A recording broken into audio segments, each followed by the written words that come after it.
Oke, sekarang kita mau pasang cruise control di Pajero Sport. Kembali bersama Aris. Oke, jadi yang ini adalah switch. Yuk kita keluarin.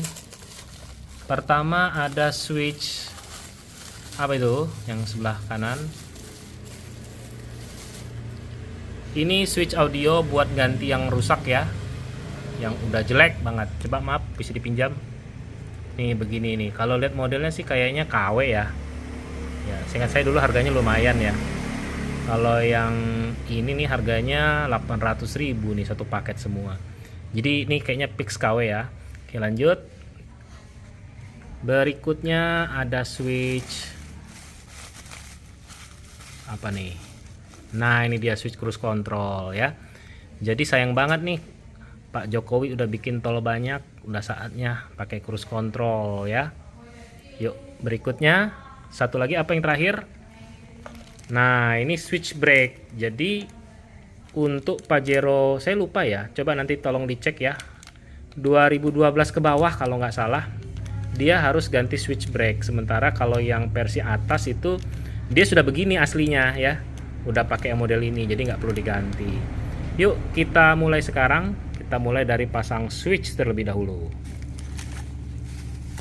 Untuk mengganti ini sebetulnya gampang ya. Yang penting modelnya obeng. Tapi kalau teman-teman males ya, ini ada Aris ya. Silahkan dikontak aja nomornya.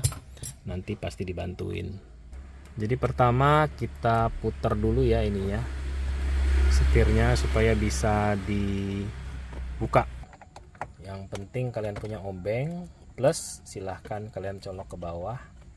Nanti tinggal dipasang ya, tinggal dicabut perlahan-lahan ya supaya nggak lecet, tidak melukai bagian kulit dari setirnya. Tarik perlahan-lahan teman-teman, copot soketnya ya, di baliknya sudah ada soketnya ya, tuh tinggal cabut. Kita ganti dengan yang tadi cruise controlnya. Jadi hampir semua mobil Mitsubishi bisa dipasang cruise control ya, mulai dari Grandis ya, Lancer EX ya, kemudian Outlander Sport dan seterusnya.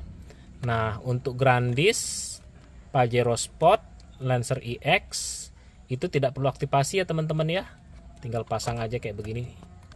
Nah, masukannya diselipin dulu ya bagian sana, tinggal dipirit-pirit dikit. Nah, udah rapi, tinggal dipasang. Oke, udah pasti bisa kok, nggak usah takut teman-teman, pasti bisa on kok ya. Paling itu tadi aja, kalau dia versi yang lama itu switch brake nya jangan lupa diganti. Tuh guys, langsung aktif ya, tuh biar kalian lihat tuh. Cuma ingat, sebentar kita matikan sekarang. Nah, cuma ingat ya, harus ganti switch brake nya ya, kalau enggak nanti nggak bisa ngerem dia. Nggak bisa mati mendadak gitu pakai rem. Selesai, berikutnya kita ganti switch audionya. Nah, ini nggak wajib ya, kebetulan aja nih udah jelek dan kayaknya dipencet juga nggak responsif gitu. Ya udah sekalian aja saya minta beliin yang sepaket tuh.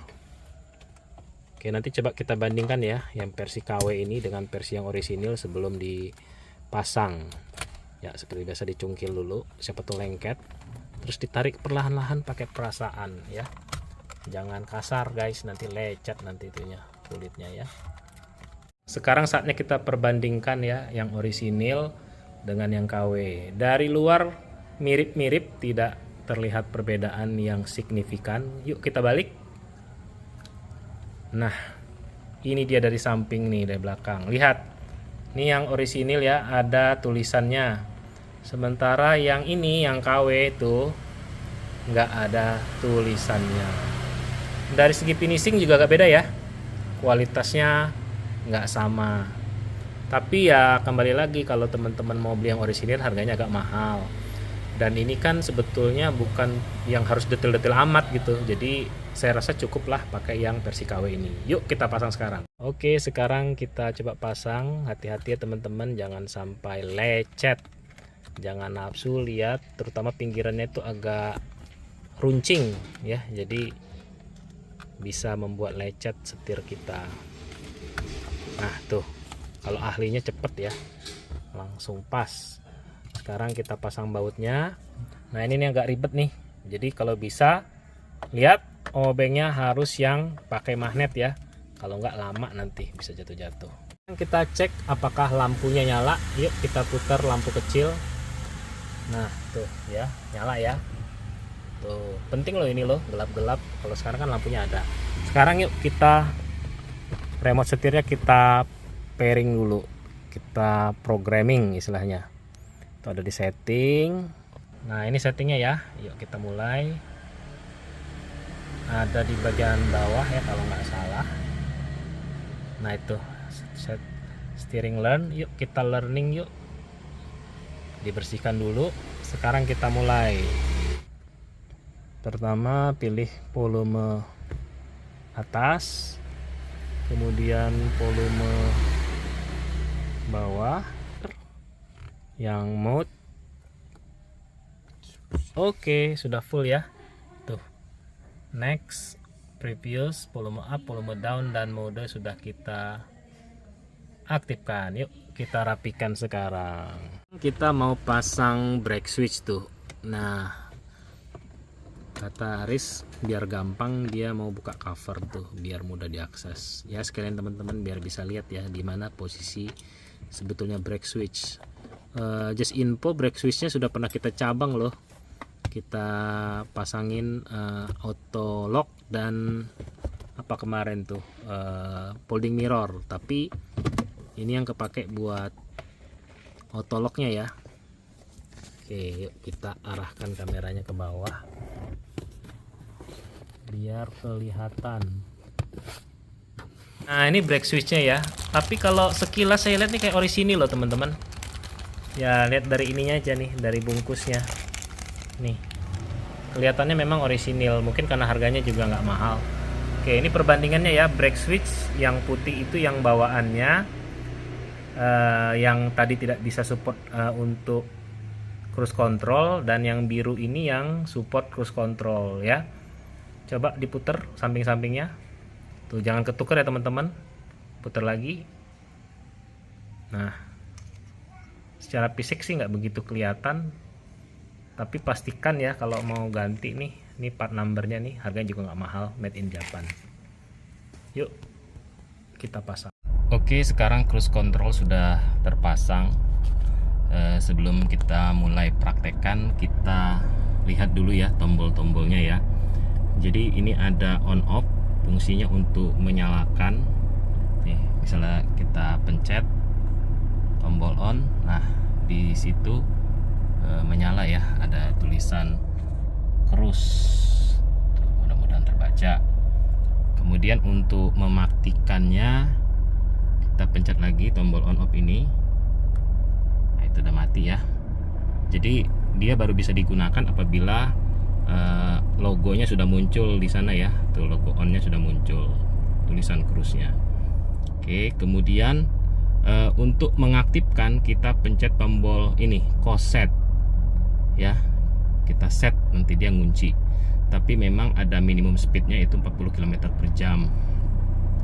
Kemudian untuk mematikan pada saat aktif kita bisa tekan tombol cancel ini, atau kita injak rem, dia otomatis mati ya cruise controlnya.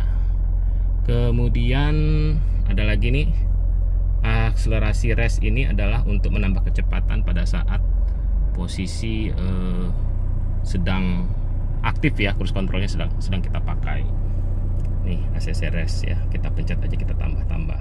Kemudian kalau untuk mengurangkan kecepatan bisa juga pencet cause ini. Jadi ini selain fungsi yang bawahnya ini, dia ini jadi plus, ini minus ya, menambah dan mengurangi kecepatan. Kemudian apabila sebelumnya sudah aktif ya, misalnya kita di 60 km per jam, kemudian kita cancel, dia kan otomatis nonaktif tuh, kecepatannya turun.